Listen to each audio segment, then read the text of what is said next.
Hello doctor, good afternoon. ఈరోజు మాకు COPD అంటే ఏంటి, వాటి లక్షణాలు ఎలా ఉంటాయి, మీ words. Hi, this is Dr. Banu Prakash, pulmonologist from Vizianagaram, Dr. Banu Chest and Allergy Care. ఈరోజు ముఖ్యంగా ఏంటంటే సిఓపిడి గురించి మనం తెలుసుకుందాం.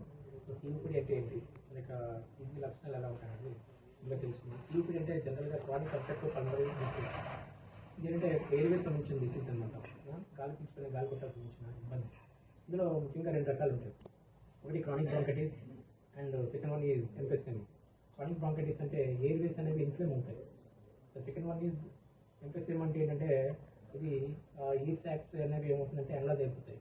ఆల్వేర్ సాక్, ఎయిర్ సాక్ అనేవి కొంచెం ఉబ్బడం అంటారు అన్నమాట. ఉబ్బడం వల్ల లంగంతా కూడా ఎక్స్పెండ్ అయిపోతుంది. క్రానిక్ బ్రాంకైటిస్, ఎంఫెసిమా అన్నారు. సో వీటికి కాజెస్ ఏంటి సార్? అంటే ఎలా, దేని వల్ల ఎఫెక్ట్ అవుతారు, ఎలా ఎఫెక్ట్ అవుతారు, దానికి రీజన్స్ ఏంటి? జనరల్గా అంటే సిఓపిడి యొక్క కాజెస్ ఏంటంటే ముఖ్యంగా స్మోకర్స్లో ఇది ఎక్కువగా చూస్తాం. అదేవిధంగా ఈ ఎయిర్ పొల్యూషన్ ఎఫెక్ట్ కూడా దీని మీద ఇంపాక్ట్ ఉంటుంది. అలాగే కంజెంటల్ కాజెస్లో ఆల్ఫా-1 యాంటీటెక్స్టల్ డెఫిషియన్సీ వల్ల కూడా సిఓపిడి వచ్చేదానికి ఛాన్స్ ఎక్కువ ఉన్నాయి. సో ఇవన్నీ కూడా మనం కాస్ట్ ఫ్యాక్టర్స్, రిస్క్ ఫ్యాక్టర్స్. ఇందులో ముఖ్యంగా ఏంటంటే స్మోకింగ్ అనేది మెయిన్ ఫ్యాక్టర్. వీటిని మనం కంట్రోల్ చేసుకోవాలి. స్మోకింగ్ చేసే వాళ్ళు మిడిల్ ఏజ్ పీపుల్లో ఎక్కువగా ఈ సిఓపిడి అనేది ఎక్కువ వస్తుంది స్మోకర్స్లో. దీన్ని మన సెకండ్ స్టేజ్లో కంట్రోల్ చేసుకోకపోతే ఇది లంగ్ క్యాన్సర్ కూడా దారితీసే ఛాన్స్ అనేది ఎక్కువ ఉంటుంది. అదేవిధంగా ఈ సిఓపిడి యొక్క లక్షణాలు ఎలా ఉంటాయి? సిఓపిడి కఫ్ అనేది రెగ్యులర్గా కంటిన్యూషన్ ఉంటుంది.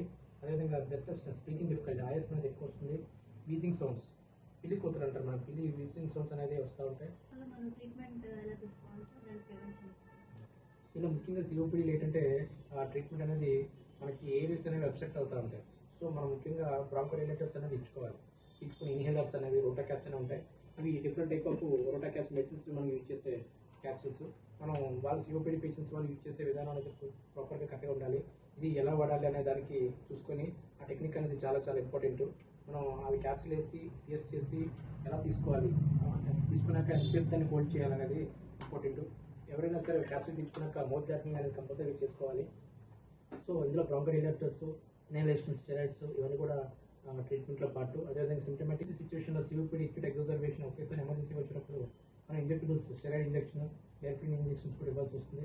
సో ఇంతవరకు రాకుండా, ఎగ్జాజర్బేషన్స్ రాకుండా సిఓపిడి పేషెంట్స్ వాళ్ళు కొంచెం ఈ పర్టికులర్గా ఈ వింటర్ సీజన్లో కూడా కొంచెం జాగ్రత్త తీసుకోవాలి.